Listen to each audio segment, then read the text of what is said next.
pues vamos a culminar lo que son las micosis superficiales con el tema de dermatofitosis. Entonces, primero pues saber qué es una dermatofitosis. Básicamente es una infección micótica, como lo venimos hablando, micosis superficiales, pero pues esta también va a afectar anexos como lo son el cabello y las uñas. Y estos son causados por un grupo de hongos llamados dermatofitos, o se les llama dermatofitos. Así para que se hagan idea, la palabra dermatofito viene del griego dermatophyton, que significa planta en la piel, y pues hace referencia a los hongos que van a ir creciendo en la piel. Entonces, básicamente, estos hongos únicamente van a afectar capas superficiales y anexos. O sea, ¿cuál capa superficial? La capa córnea. Muy bien, la capa córnea, incluyendo la de los anexos también. Por eso siguen siendo hongos superficiales a pesar que afecten los anexos como el folículo piloso. Bueno, esta palabra viene, bueno, no. Cuando vamos a denominar las infecciones en sí, que son, o sea, las tiñas, que es como para hablar ya en una localización concreta, entonces esa palabra tiña viene del latín tinea, que significa como roer, o algo que roe, algo que come. Y entonces se agrega la ubicación también en el latín. Por ejemplo, la tiña del pie es tinea pedis. Y bueno, pues se habla de que se aíslan normalmente 10 dermatofitos en general, pero se han llegado a aislar hasta 20 dermatofitos en un cultivo. Ahora, hablando en sí de qué es un dermatofito, básicamente son un grupo de hongos que son filamentosos y septados. Esto de septado es una característica especial, algo que distingue a estos hongos, ya que los filamentos, que son las hifas de ellos, están divididas, están separadas por un tabique, es decir, están tabicadas. Básicamente vamos a nombrar los tres géneros que son los que afectan, que son el tricofitón, el microsporum y el epidermofitón. Y como hablaba la doctora, afectan sobre todo el estrato córneo porque ellos son queratinofílicos, tienen afinidad por la queratina, van a estar alimentándose de la queratina. Acabamos bien. Bueno, entonces, en epidemiología, hoy estamos hablando de una enfermedad denominada cosmopolita. Quiere decir que es una enfermedad que vamos a encontrar a nivel global en todas partes del mundo, pero pues se suele ver mayormente en climas tropicales, es decir, climas cálidos y húmedos como en el que nosotros estamos aquí en este momento. Algo que ha variado o que ha cambiado la distribución de estos hongos son tanto los viajes de las personas en sí a lo largo del tiempo, como los tratamientos específicos que hay en cada región para los hongos. Por lo que digamos que si antes en X país había una especie, pero entonces ellos la trataron, entonces ya no va a haber esa especie, sino que va a llegar otra, y así se va a ir modificando como tal la distribución. Bueno, se estima de que el 20 al 25% de la población se ve afectada por dermatofitos en algún momento de la vida. La incidencia pues va a variar según la zona geográfica, como estaba mencionando, se va a ver mayormente en climas húmedos, en climas tropicales, cálidos, y hay una incidencia anual de 100 a 400 casos por cada 100.000 habitantes. En cuanto a la edad, pues la edad se ve mayormente en lo que es población niños, es decir, escolares, preescolares, adolescentes y adultos. En adultos mayores también se ve, pero ahí disminuye un poquito Depende de la variante. Por ejemplo, si hablamos de los pies, se ve mucho en adultos mayores. Exactamente. Entonces vamos a ver que algunas presentaciones son más prevalentes en algunos grupos poblacionales, sin que sea exclusivo de alguno en especial. ¿Sí? Bueno, el género, el sexo son muy similares, pero se ven un poquito más en hombres que en mujeres. Sí. Y pues la ocupación, claramente una persona que esté expuesta, digamos, al campo, a animales, que todos estos son factores de riesgo que ahorita voy a mencionar. Los agricultores, los deportistas también van a tener una mayor probabilidad de tener una dermatofitosis. Bueno, para mencionar también me faltó. Hablando de de los hongos que más se ven, en primer lugar se habla del Trichophyton rubrum, es el hongo que más se ve a nivel global. De segundo lugar está el Microsporum canis, que es uno que se ve también en animales, en perros, de ahí la palabra. Y en cuanto a los niños, el que más se ve es el Trichosporum,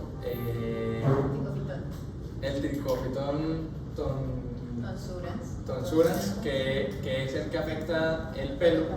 Y básicamente la afección que vamos a ver en niños es la del cuero cabelludo.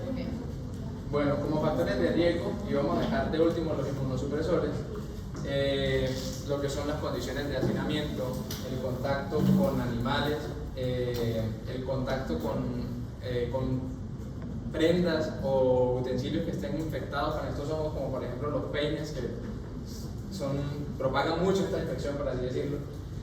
Y caminar descalzo, por ejemplo, en baños públicos, en lugares públicos que no tengan buenas condiciones de higiene, el deporte, los calzados cerrados, y a todo esto sumarle el clima tropical, el clima cálido y húmedo, pues son factores de riesgo para controlar esta infección. Ahora, la inmunosupresión, aparte de que va a ayudar o que sea más fácil que nosotros nos infectemos de una dermatofitosis, también va a favorecer a que esta infección tenga una mayor cronicidad y que se encuentren unos cuadros más severos, porque cada patología tiene como un cuadro clásico y un cuadro severo dependiendo del paciente. Bueno, y aquí para hablar, esto es aspecto micro y macroscópico, ¿sí? O sea, sino que traje esta tabla más que todo para mencionar cuáles son los más frecuentes, los que más se ven. Los tricophytones tenemos el Mentagrofites, que antes se le llamaba Mentagrofites, variante Mentagrofites, y el Interdigitale, antes se llamaba Mentagrofites variante Interdigitale, pero ya lo dejaron solo como Interdigitale. El Rubrum, que es el que más se ve, el Tonsurans, que es el de los niños, Verrucosum, Violasum. El Verrucosum creo que también se ve en animales. El Microsporum tenemos el Canis, Ferruginum y Gypsum. Y el Epidermophyton es el único que se va a ver acá, es el Rhocosum. Listo, continuamos con la patogenia. La transmisión de los dermatofitos se van a dar por 3 diferentes vías y cada una de estas vías va a generar un cuadro clínico totalmente diferente. Entonces, como podemos ver en el cuadro, tenemos 3 categorías. Los antropófilos, que se da de humano a humano y generan una afectación leve e inflamatoria, pero que va a ser crónica. También tenemos los zoófilos, que se da de animal a humano, y estos sí van a generar una inflamación más aguda, intensa, y puede estar presente pústulas y vesículas. Y la última categoría, los geófilos, que se da de suelo a humano o de suelo a animal, generan una inflamación moderada. Eso es importante lo que tú estás diciendo, porque eso le explica a uno porque algunos pacientes tienen unas fases como más descamativas y como hacia la cronicidad versus otros cuadros muy agudos, muy eritematosos. Ya uno se imagina que probablemente el contacto va a ser o con un perro o con un animal que tenga infección o con suelo contaminado, que recuerden que la de humano a humano es la que menos probabilidad tiene de generar inflamación, tiende a ser cuadros más crónicos. ¿Listo? Para que lo tengan presente. Bueno, una diferencia muy importante de los dermatofitos de los demás hongos es que estos sí producen queratinasa, y es una enzima que agrega la queratina y esto le permite su invasión al estrato córneo. Entonces, la primera etapa de la infección va a consistir en el contacto y la adhesión de los elementos infecciosos del hongo a la piel. Estos elementos son los atroconidios más específicamente, y en la imagen podemos ver, estos serían los atroconidios, que son básicamente esporas que se producen por la fragmentación de las hifas de los hongos.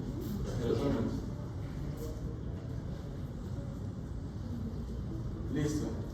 Para continuar con la patogenia es muy importante mencionar los mananos, ya que los mananos son unos polisacáridos que hacen parte de la estructura de la pared celular de los dermatofitos.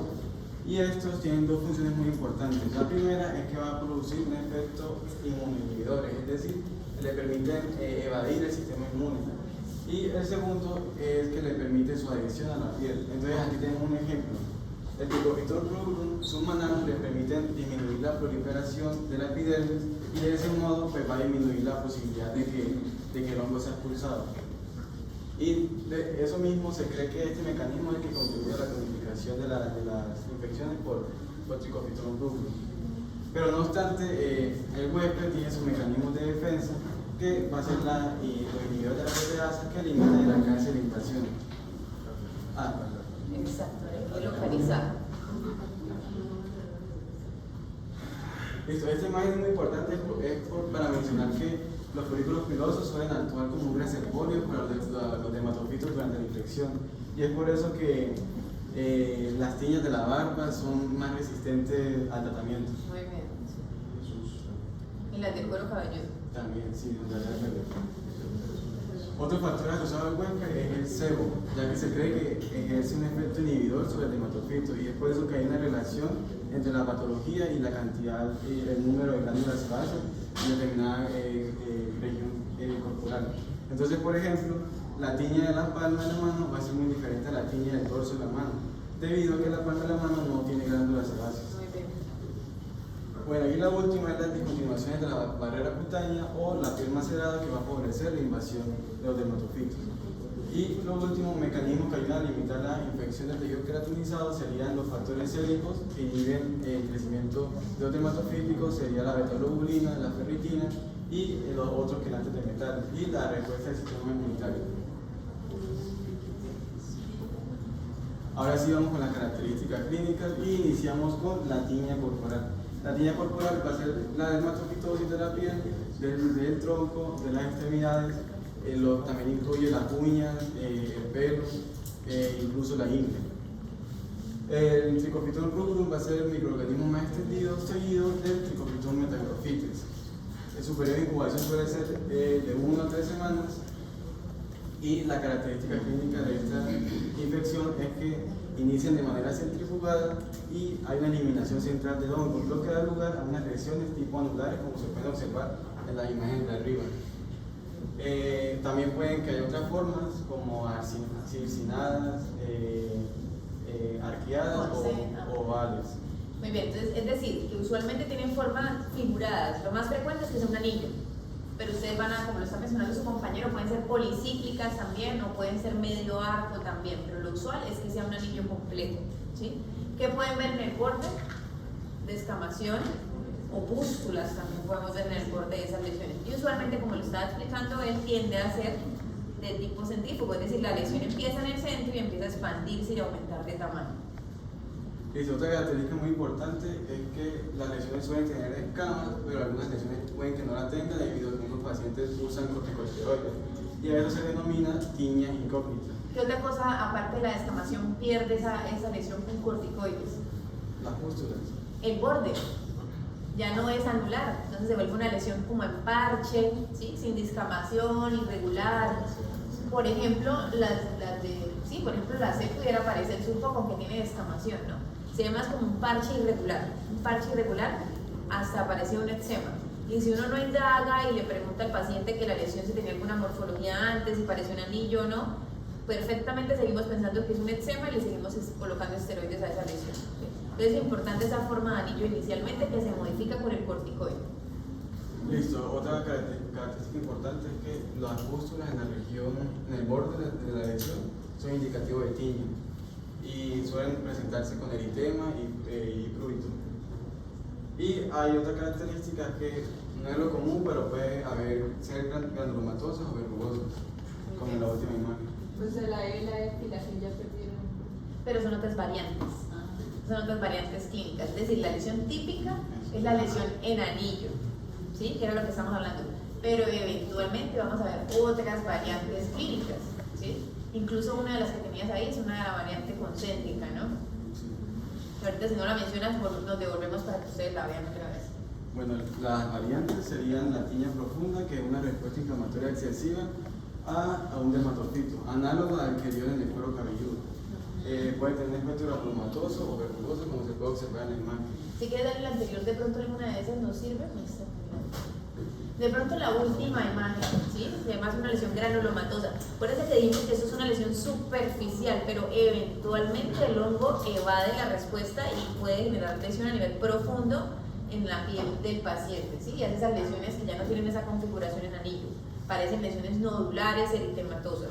Entonces hay que saber que existe esa variante porque si no jamás vamos a diagnosticar tiña. Obviamente una historia clínica le ayuda a uno porque a veces no va a ser sencillo sospecharla de entrada.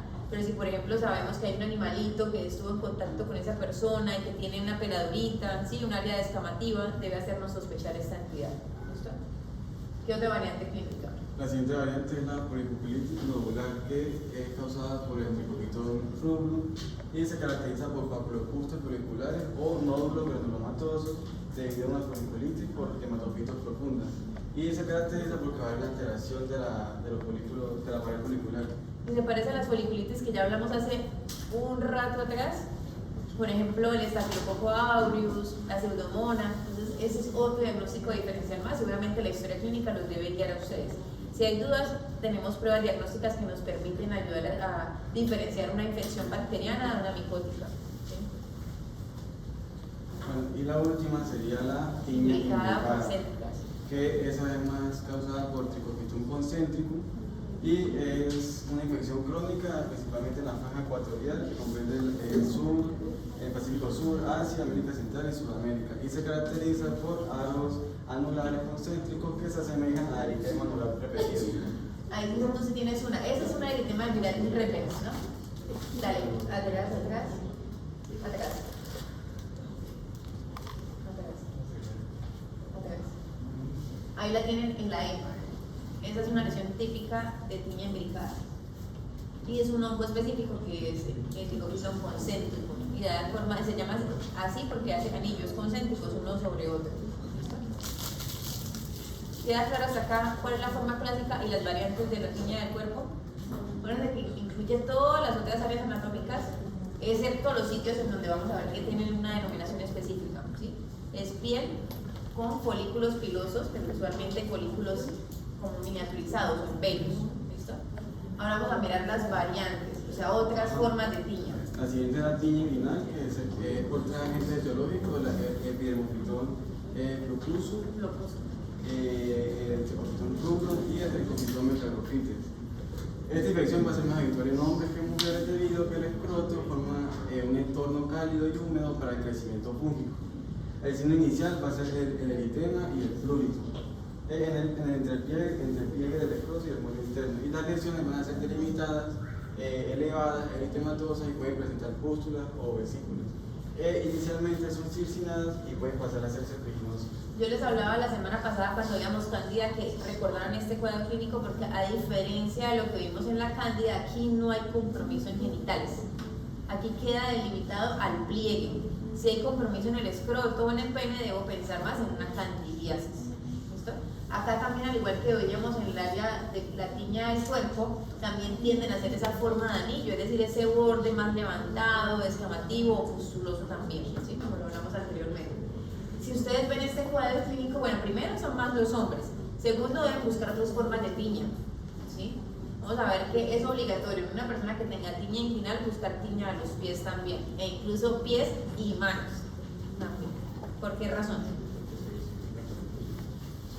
¿Qué pasa con el prurito? Sí tiene que ver. Por el rascado, por autoinoculación, y los otros por barrido con la ropa interior también desde los pies hacia el área inguinal. Sigamos. La siguiente es la tiña de la mano, que es dermatopitosis en la mano y también en los pliegues interdigitales. Son los mismos que causan, los organismos son los mismos que causan la tiña del pie y la inguinal, es decir, el tricopitón rubrum, tricopitón metralophytes y epidermophyton flucusum. Esta se caracteriza porque no es inflamatorio y es unilateral, principalmente en la mano no dominante. Y se caracteriza porque hay hiperkeratosis en las palmas, los dedos y los pliegues interdigitales. ¿Lo alcanzan a ver? Por ejemplo, ¿cuál es la mano afectada? La izquierda. Es la mano izquierda, es la que se ve descamada. No es la derecha de ustedes, la mano izquierda del paciente, ¿sí? Entonces fíjense que usualmente la vamos a ver más como descamación, se ve una mano descamando, ¿sí? Y usualmente tiende a limitarse al área palmar. Recuerden que si se afecta el dorso, ¿cómo se llamaría? Corporis. Dorso de la mano es corporis, palma interdigital, tiña de la mano. ¿Listo? Para que lo tengan presente. La tiña de la mano se puede extender al torso, sí, y sigue siendo tiña de la mano, pero usualmente se limita al área palmar. ¿Listo? Si empieza el dorso y se va para acá, que eso no pasa, sería córporis, pero es una córporis. Bueno, recuerden que esta entidad con frecuencia se acompaña de tiña de los pies. Entonces, si ustedes le ven una tiña en la mano a un paciente, quítenle los zapatos y revisen los pies porque seguro tiene tiña de los pies. Hay un cuadro clínico que vamos a hablar ahorita de la tiña de los pies, que es el signo de los dos pies y una mano. Es decir, tiene tiña de los pies bilateral y un compromiso en una sola mano, con la que se rascan, seguramente. Bueno, sigamos. Ahora sí, sigue la tiña en la barba que afecta la zona de la barba, la cara y el cuello.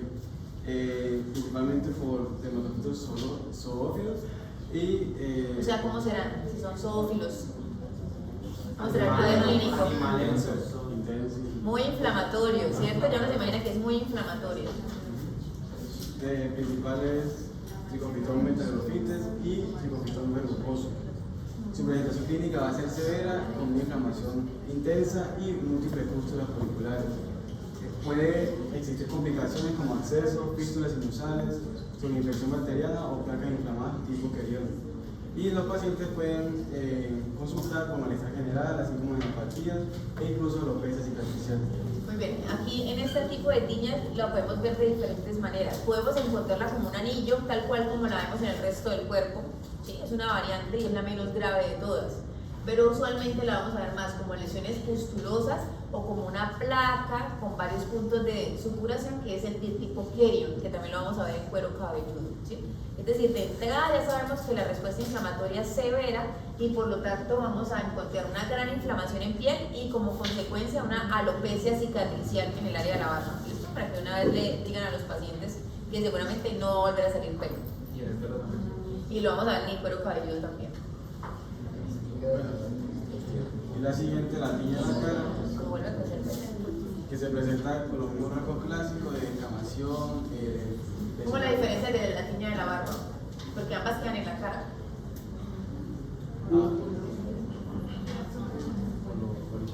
Pero ¿por qué dividimos una de la barba y otra de la cara?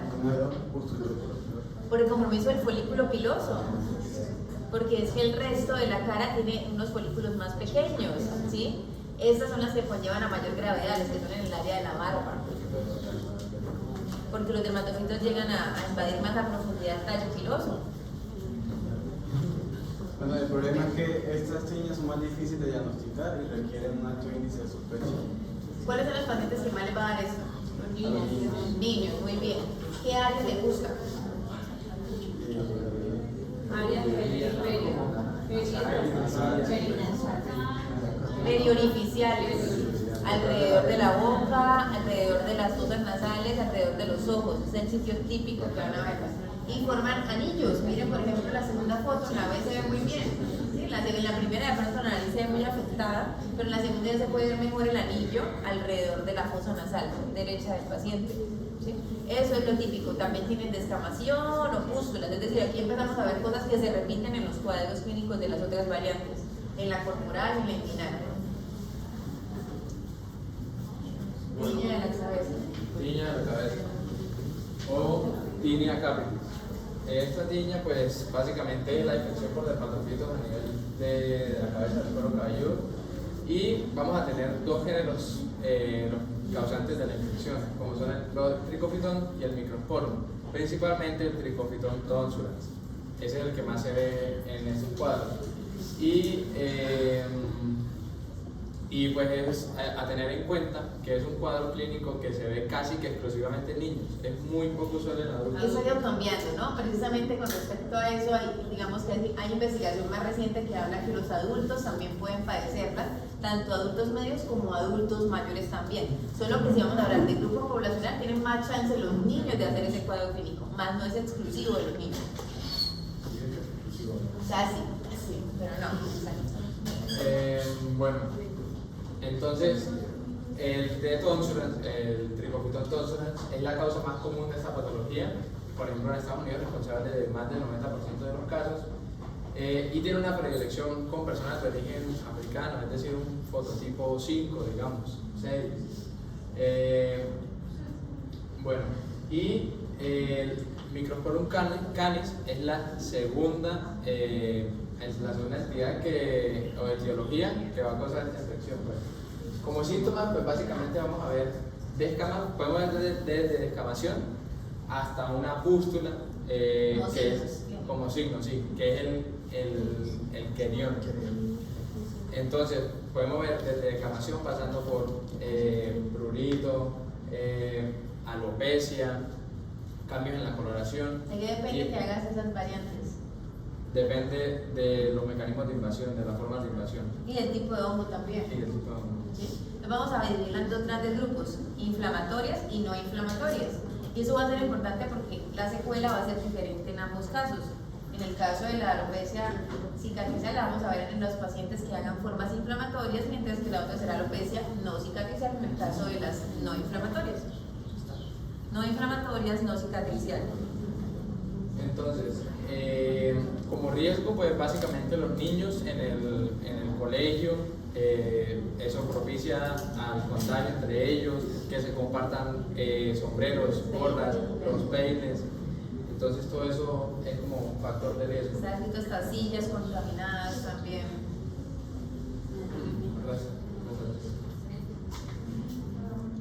Bueno, y aquí en estos cuadros pues se ve cómo van las formas de infección acorde a qué lo infectó y a la severidad. Entonces, por ejemplo, aunque aquí se habla de que todo es lo mismo, todo es el Trichophyton tonsulans,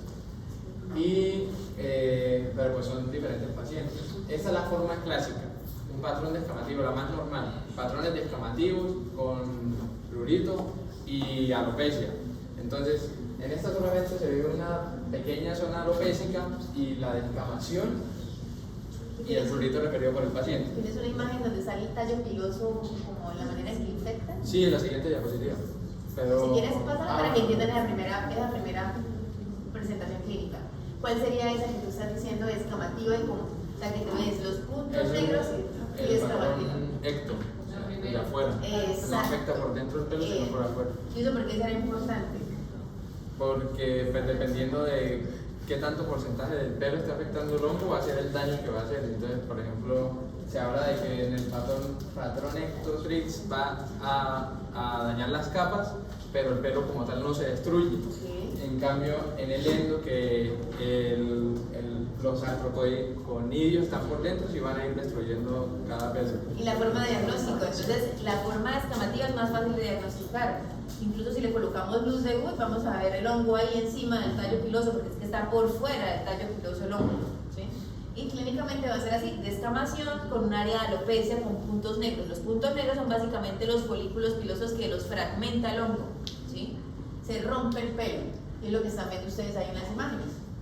Aquí ya tenemos otro patrón que es básicamente en las zonas, pero son parches alopécicos, es mayor la alopecia y se van a ver, se mencionan puntos negros. Exacto. Que son estas manchitas que se ven por aquí. ¿Qué patrón sería ese de invasión? Eso es. Por dentro, ¿cierto? Endotrix, aquí ya no es descamación. No quiere decir que en un endotrix no se pueda ver descamación, pero lo usual es que no la haya porque la invasión del hongo es a través de la cutícula y del tallo del pelo, están por dentro del tallo del pelo. Entonces fragmenta el folículo piloso de igual manera, pero no hay descamación porque están por dentro. Es decir, que si yo voy a hacer una luz de luz no voy a ver nada, porque el hongo no lo voy a poder visualizar afuera, sino que está dentro del tallo. Esos son los patrones no inflamatorios. ¿Hasta acá vamos bien? Esos son los no inflamatorios. Ya de aquí en adelante, bueno, son los inflamatorios. Ajá, sí, exacto. Entonces, ya aquí se empieza a hablar de que empiezan a aparecer pústulas acompañados de la descamación y también una descamación más gruesa. Y ya esto último que ven aquí, esta cosa fea, ¿no? Que se llama querión, que es o sea, como la forma más severa, por así decirlo. Es peor la tiña fábica, pero sí, es una de las variantes más severas. Más severas y se ve mucho en pacientes inmunocomprometidos. Bueno, el querión lo vemos en los niños. Pero con sí, yo leí que la inmunosupresión puede favorecer al querión. Pero sobre todo la tiña fábica. Y pues básicamente ya una forma bastante pustulosa. ¿Qué es lo que vamos a ver? Una lesión de aspecto incluso tumoral.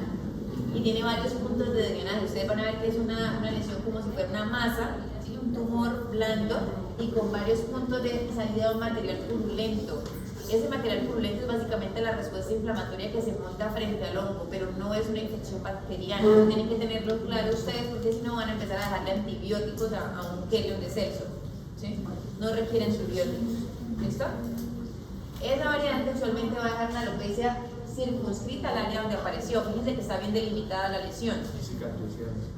De tipo permanente o cicatricial, ¿sí? Pero está una forma más grave, que es la que tienes como un número en la letra D, que es una tiña fábica.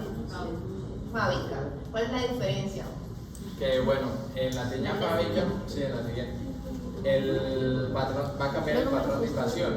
¿Qué va a pasar? O sea, también va a ser por dentro del pelo, pero ya no van a ser los artrocódilos, sino que van a ser las propias hifas del hongo, la unidad célula base de los hongos, los que van a estar infectando cada pelo. Entonces, por eso es como más severo. Es mucho más grave, exacto. Aquí estamos hablando de pacientes inmunosuprimidos, y aquí, a diferencia del Kelion, no es un sitio específico, es todo el cuero cabelludo. Se hacen parches donde vamos a ver las lesiones elementales, son las espútulas, ¿sí? En la imagen no se alcanzan a ver bien, pero la espútula es básicamente una costra que es amarillenta y que huele mal, y que es una combinación entre las células del cuero cabelludo, restos de tallos pilosos, hongo, infección, respuesta inmunológica. Eso da esa coloración amarillenta que es maloliente y que usualmente va a ser en forma de parches, pero afecta todo el cuero cabelludo y termina dejando muchas zonas de cicatriz permanente, como lo vieron en la imagen que filtramos, ¿sí?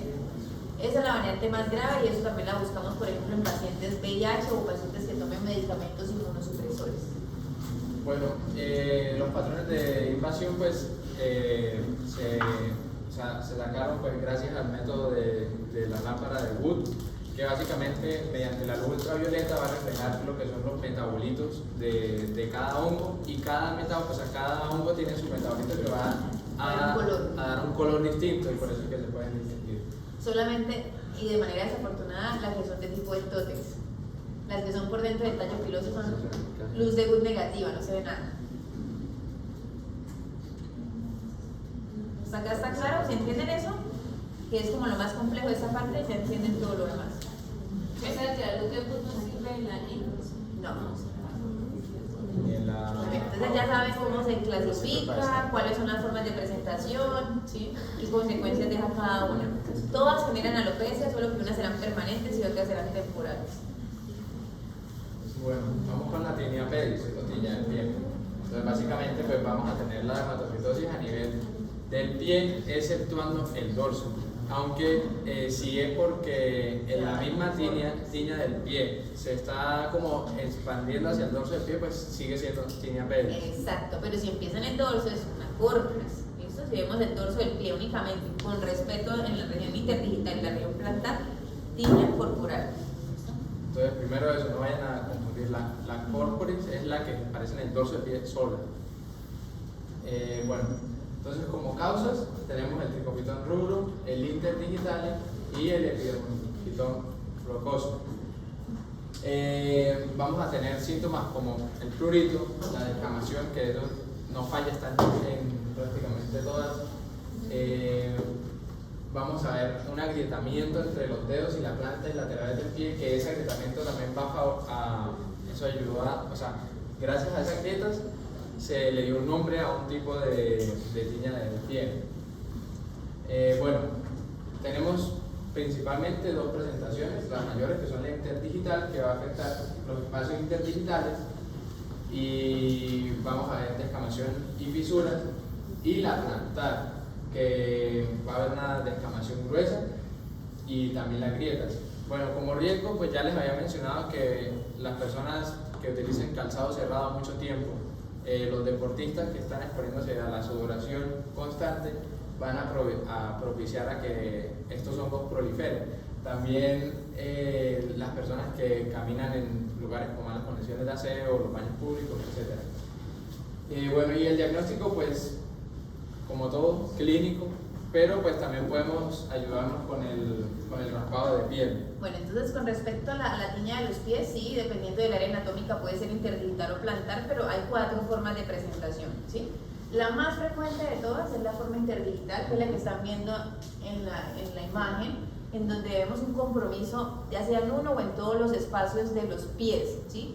Recuerden que entre más juntos estén los deditos, mayor probabilidad hay por la humedad que se va a generar. Por eso ustedes van a ver que en el último espacio interdigital es donde usualmente vamos a encontrar los cambios. ¿Qué podemos ver? Podemos ver maceración, podemos ver descamación, ¿sí? Eso es lo típico y es lo que vamos a ver en la mayoría de los pacientes, y creo que todos ya vieron acá una tiña de los pies, ¿sí? Le sigue en frecuencia la variante en mocasín. ¿Cuál es esa variante? Usualmente es aquella que afecta a la región plantar, sobre todo el borde de los pies. Conocen los mocasines, ¿no? Los zapatos. Exacto, los zapatos mocasines. Entonces, para que no se les olvide, es el borde del pie. Usualmente se va a ver una hiperkeratosis o vamos a ver una descamación que parece como un anillo, ¿sí? Que también todos ustedes seguramente en algún momento lo han visto, ¿sí? Y esa es la variante que más se asocia a la que yo les hablaba hace un momento del compromiso en los dos pies y una mano, que es la imagen A. Aquí. ¿Sí? ¿Cuál es la mano afectada? La derecha del paciente, aquí se le ve. Los dos pies y la mano derecha. Tiene tiña pedis en mocasín y tiene tiña de la mano también. ¿Listo? La otra es la B, la interdigital. Ya ven la maceración importante que tiene ese dedito. También vamos a encontrar la forma vesicoampollosa, ¿sí? Ajá. Que usualmente se confunde con algo que se llama pónfolis o eczema disidrótico, que también algunos de ustedes en algún momento lo hablamos, ¿cierto? Y que básicamente son lesiones vesicoampollosas que pican mucho y afectan la región como en la base de los dedos, ¿sí? Ahí es donde lo van a ver. Y la variante más grave de todas es la ulcerativa, o sea, se puede formar una gran úlcera a nivel interdigital, que incluso algunos consideran que es una complicación de la tiña interdigital, ¿sí?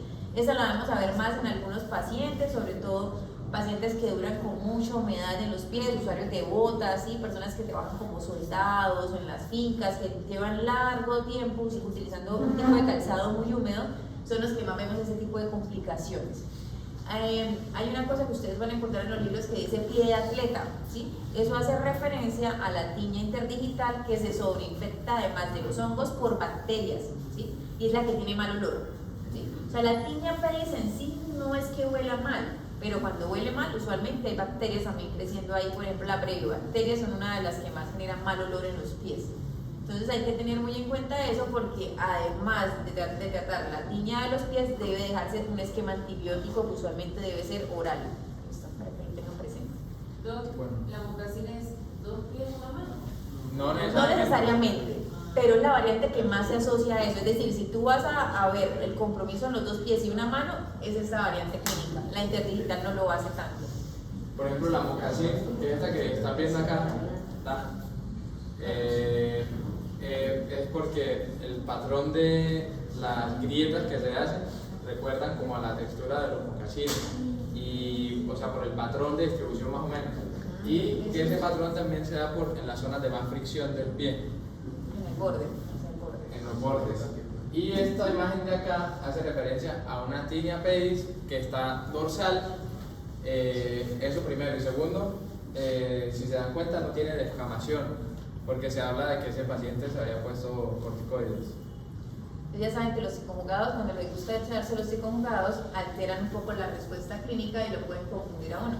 Otra razón más para no formular psicojugados. ¿Listo? ¿Hasta acá vamos bien? Creo que ya nos queda solo como la tiña de las uñas. Bueno, entonces vamos con la tiña ungueal o tiña unguio. Bueno, básicamente aquí vamos a tener las afecciones a nivel ungueal por parte de un dermatofito. Tenemos, bueno, como patógenos principales el Trichophyton rubrum y el Trichophyton mentagrophytes. Como síntomas, aquí sí, como es la uña, va a ser diferente. Vamos a ver que la uña se va a engrosar, un engrosamiento, cambios en la coloración, que la uña se empieza a deformar, que sea frágil, o incluso podemos ver hasta onicolisis, que es que la uña se destruye o se separa. Que se desprende el yeso. Se desprende. Bueno, como tipos tenemos la distal y lateral. Tenemos la unguial proximal, la superficial y un patrón mixto. Bien. Entonces, ahorita en la siguiente diapositiva les muestro. Y le vamos a dejar que ellos empiecen a identificar cuál es cuál.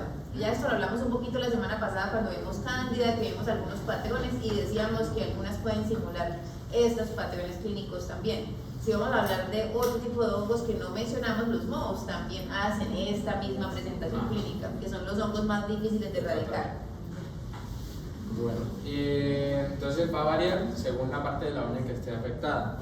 Y como riesgo vamos a encontrar a la población adulta mayor, a pacientes inmunocomprometidos, a diabéticos, pero también cuando hay un trauma unguial podemos ver esta afección. Por ejemplo, un paciente que tiene una psoriasis en las uñas tiene más chance de hacer también una tiña de las uñas. Un paciente que tuvo un golpe en una uña y que esa uña generó un cambio en su morfología, también van a ser propensos a hacer sobreinfección por hongos, por eso hay que buscarlos también. Así sea obvio, uno por ejemplo ve pacientes que se dedican a, por ejemplo, son futbolistas o hacen actividad física en donde implica trauma frecuente con los pies, terminan viendo algunos cambios crónicos en ellos de hiperkeratosis, a ellos hay que buscarle hongos también porque ya hay una condición propia de la uña que permite la invasión del hongo. Ay, bueno, también hay que tener cuidado con la infección candidiásica unguial. También puede estar presente, incluso hay pacientes que cuando uno les toma el cultivo a veces reportan 2 y hasta 3 hongos diferentes en esa uña. ¿Por qué? Porque casi que el factor de riesgo de todas son similares, la humedad, ¿sí? Y el antecedente de un trauma que genera una pérdida en la barrera de la piel. Ahora, según eso, no les digas nada, vamos a ver, hacer el ejercicio. ¿Cuál variante clínica sería la fotografía A? Ahí hay unicolisis, de acuerdo. ¿Y cómo clínicamente se nombraría según la clasificación que mencionó el compañero Nelson? No. Distal lateral. Esa es la variante más frecuente que ustedes van a ver. ¿Listo? Entonces la distal lateral la pueden ver como unicolisis o la pueden ver como hiperkeratosis ungueal. La segunda imagen. Dorsal. Superficial. ¿Cuál será la superficial ahí? La última. La última es una superficial, blanca superficial. ¿Ya? Algunos le quitan el blanca porque a veces no se ve blanca, se ven amarillas. ¿Sí? ¿Cuál será entonces la B y la C? ¿Será proximal? Proximal. No, es más, ahí no hay ninguna proximal. La proximal, ¿cómo la van a ver? Sí. O sea, ¿cuál? La B. La B pudiera ser una distrófica, por ejemplo, porque yo ya veo que la lámina ungueal perdió su morfología normal, ya no es una lámina lisa, brillante, delgada, sino que vemos que está destruida casi toda ella, ¿sí? Casi que queda un pedacito de uña, o pudiera ser una forma más grave de una distal lateral, ¿sí? Y la de abajo, mixta también. Yo veo que lo que predomina es como la hiperkeratosis ungueal, ¿no? Distal lateral. ¿Cómo van a ver la proximal? Usualmente lo van a ver como onicomadesis. Recuerden ese concepto, es el concepto inverso a la onicolisis, que es que la lámina ungueal se desprende de la parte del pliegue proximal, no del distal, ¿sí? No se despega del hiponiquio, sino que se desprende del pliegue proximal. ¿Listo? ¿Por qué será importante esa variante proximal? ¿Para qué necesito saber todo ese montón de clasificación que aparece como lo mismo? Bueno, tratamiento, sí, ¿para qué más? Diferenciar. ¿Para qué? ¿Hasta dónde llega? Porque los factores de riesgo van a ser diferentes. Si ustedes encuentran un paciente con una forma proximal, mucho ojo porque esos pacientes pueden estar inmunosuprimidos y no saberse. ¿Sí? Entonces ustedes ven onicomadesis en un paciente que busca VIH, pues que es la inmunosupresión más frecuente que vemos adquirida. Pero obviamente si el paciente toma esteroides o toma algún otro tipo de medicamento inmunosupresor, pues eso lo explicaría, ¿no? Para que lo tengan presente. ¿Listo? Lo otro es porque algunas variantes van a dejar secuelas permanentes. Por ejemplo, la forma distrófica usualmente tiende a dejar las uñas así, aun cuando ya hagamos un tratamiento exitoso para los hongos. ¿Listo? Bueno, queda la uña así. Bueno, y ya como diagnósticos diferenciales, pues vamos a tener de la tiña corporal, de la inguinal, de la cara. De cada una de ellas, ¿sí? Léanlas con calma, porque eso es un montón de cosas.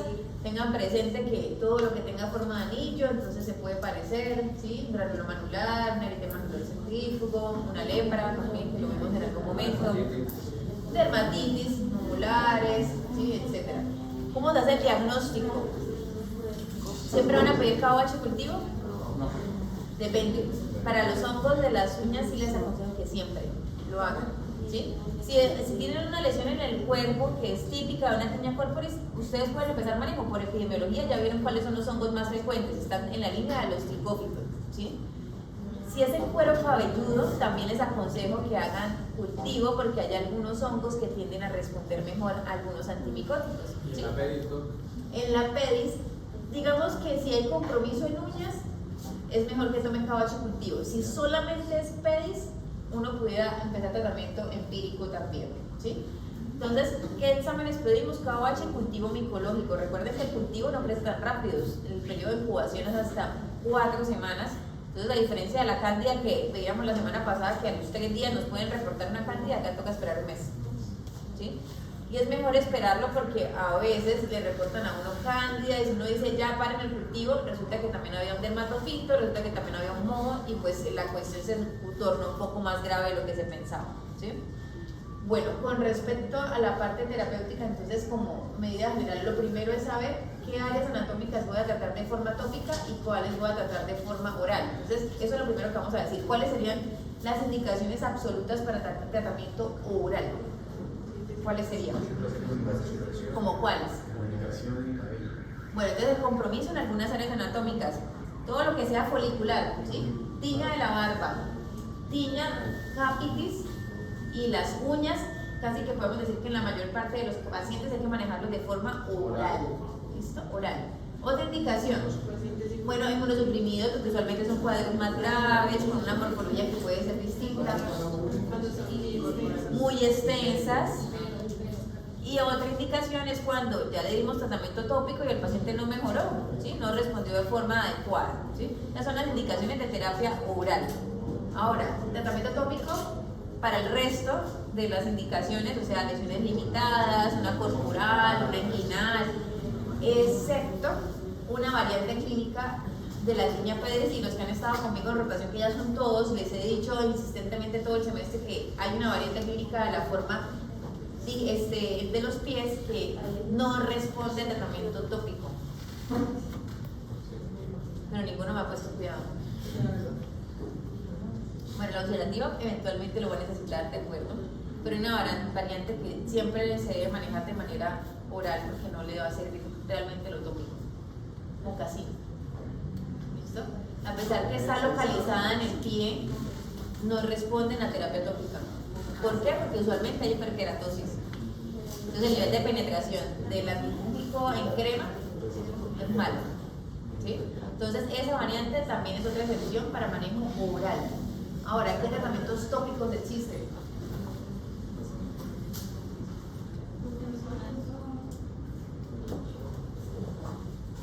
Es la onicomicosis. Ok, tópico, bueno, Sí. onicomicosis leve, ¿como cuál? ¿Como cuál onicomicosis? ¿Cuál será leve? ¿Cuál será la indicación? De acuerdo, hay una onicomicosis que se puede tratar de manera tópica. Una sola uña, ¿y qué otro requisito? Distal, de acuerdo, sí, debe ser distal y que comprometa menos del 50% de la lámina uñal, ¿sí? Esa es la única indicación para terapia tópica y sigue siendo vigente a hoy 2023 todavía, ¿sí? Una sola uñita, menos del 50% y preferiblemente distal. ¿Listo? El resto de onicomicosis sistémico. Del tratamiento tópico, ¿qué hay que decir? ¿Cuál es la tasa de respuesta? Decía el 40, ¿no? Depende del sitio que estemos tratando. Tú estás hablando ahí de los pies solamente, pero vamos a hablar de todas porque pues no hemos hablado de tratamiento de ninguna, ¿sí? ¿Tú solo tienes el tratamiento de los pies? Bueno, vamos a hablar en general de todas. Entonces, la tasa de respuesta está por encima del 50% en las formas tópicas. Realmente es buena, siempre y cuando tenga la indicación. O sea que, porque a veces ustedes ven que los antimicóticos han sido como un poco desprestigiados en el quehacer médico. Siempre ya le dieron clotrimazol, o sea, como si fuera algo que no sirve. El clotrimazol sirve, en realidad lo que puede suceder es que lo estamos dando para una indicación que no es, ¿sí? Entonces, todos los imidazoles en general responden muy bien a este tipo de infecciones, ¿sí? A una tiña corporal, a una tiña facial, a una de la barba que sea más en región, o sea, en forma anular, pero no las otras variantes, por lo que ya dijimos hace un momento. les puede funcionar milfonazol, iconazol, miconazol, clotrimazol. Ustedes en el post tienen clotrimazol. Les sirve y no les den miedo usarlo porque funciona, ¿sí? ¿Cuánto es el tiempo de tratamiento? Entonces hay dos formas de hacerlo. Usualmente algunos recomiendan hasta una semana luego que se resuelvan las lesiones, ¿sí? Otros hablan acerca de 3 a 4 semanas dándole tiempo al recambio celular normal de la piel, ¿listo? Para que lo tengan presente. Por eso van a ver que cuando son orales la cosa cambia según la área anatómica. Muy bien. En el caso del tratamiento oral va a ser muy diferente el tratamiento porque la molécula la voy a escoger según el sitio anatómico y cuál sea el hongo. Entonces, por ejemplo, hablando específicamente de la tinea capitis, ustedes pueden utilizar, si quieren ketoconazol en champú, lo pueden hacer, ¿sí? Pero eso no le va a servir para quitar el hongo, ¿sí? Eso es lo primero. Acuérdense que el tallo filoso está comprometido y el champú no va a penetrar lo suficiente para erradicarlo. Pero sí le va a servir para tratar convivientes y hay que limpiar todos los utensilios e idealmente desechar las cosas que estén contaminadas, ¿sí? ¿Qué tratamiento vamos a dejar oral? Depende del hongo. Entonces, si es el tricófito, entonces terbinafina, para que no lo olviden, ¿sí? Como nemotérmino, ¿sí? El microsporo le sirve el fluconazol, ahí sí no hay M, pero es fluconazol, ¿listo? Para que lo tengan presente. Esos son los dos más frecuentes. Entonces, cuando ustedes hagan un KOH y un cultivo, depende de lo que les reporte, ustedes pueden dejar o fluconazol o terbinafina, ¿sí? También van a encontrar que algunos son de amplio espectro. Por ejemplo, es muy común utilizar en los niños grisofulmina también, ustedes lo van a ver. Hay diferentes presentaciones, que si ultramicronizada, que si micronizada. Bueno, lo importante es que ustedes lo que traten se familiaricen de cuál es su presentación y cómo se dosifica, porque cada una de ellas tiene una dosificación diferente. Alguna será de 10 a 15 por kilo, otra será de 15 a 25, depende de cuál sea la presentación que ustedes estén formulando, ¿sí? Y eso lo pueden revisar en los libros de dermatología. Bolonia te da una tabla muy bonita donde ustedes pueden mirar todas las presentaciones y las dosis pediátricas también, ¿sí? En el caso de la tinea de la barba se trata igual, ¿sí? Terbinafina, fluconazol, lo podemos utilizar grisofulmina, podemos utilizar itraconazol también, que es otro de los antimicóticos de amplio espectro. Hablando específicamente de los pies, si vamos a tratar las uñas, ¿sí? Vamos a mirar, ¿solo son pies o pies más uñas? O pies más uñas más manos también, y uñas de manos. Entonces, dependiendo de eso es el tiempo.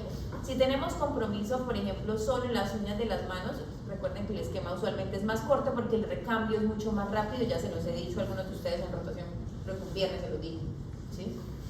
Si son las uñas de los pies, usualmente tardan unas semanas en renovarse.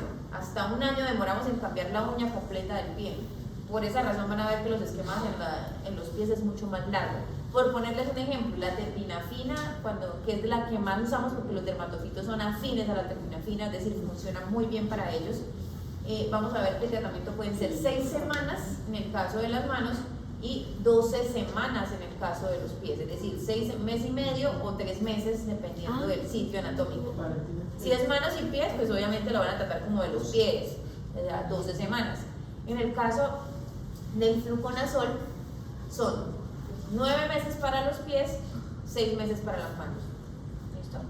El itraconazol también usualmente son pulsos de 3 meses para los pies y de 6 semanas para las manos, igual que la terbinafina. ¿Listo? ¿Preguntas? Fluconazol, pies, 9 meses. ¿Y manos? 6. Igual revisen las tablas, ¿sí? Revisen las tablas, ahí les dice cuánto viene la terbinafina y cuánto viene el itraconazol. Hay algunos esquemas, por ejemplo, con el itraconazol por pulsos, se lo van a ver y creo que me lo han visto utilizar algunos de ustedes. Hay pacientes en los que no se recomienda hacerlo, por ejemplo, en adultos mayores. ¿Por qué? Por intolerancia. Porque lo que le voy a dar en 28 días se lo doy en una semana. Entonces, a veces la carga, digamos, en cuanto a síntomas gastrointestinales, no son tolerados mucho por algunos pacientes. Entonces, a veces se prefiere por eso darlo continuamente, o sea, una diaria. ¿Listo? Bueno, y lo último en las medidas preventivas, el uso de calzado y calcetín transpirable, polvo antifúngico absorbente. ¿Existen? ¿Los polvos antifúngicos existen? Sí, existen.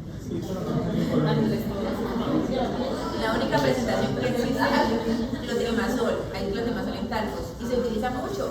Uno lo utiliza sobre todo para tratar, digamos, los cómites. Entonces, para las medias, para los zapatos, ¿sí? Si ustedes lo quieren dejárselos a ellos como tal, pues también. Pero es preferible que la presentación que utilicen para tratar la tiña PDI sea más en crema, ¿sí? Entonces talco resérvenlo más para tratar ese tipo de utensilios, ¿sí? Pues la dedicación de las posiciones, o sea, no caminar encalzado en los vestuarios, y los zapatos viejos que a menudo albergan gran cantidad de microorganismos, pues hay que cambiarlos. Todo el sol, zapatos, medias al sol, ¿sí? Para el caso de la tiña del cuero cabelludo, pues entonces las peinillas y demás hay que hacerle buena higiene, los sombreros, gorras y todas esas cosas, el área, por ejemplo, hablan hasta de las sillas del cine, ¿sí? Son cosas a veces difíciles de manejar. No, pues tampoco, pero la idea es tratar de tener la mejor higiene posible en el medio donde estemos, ¿listo?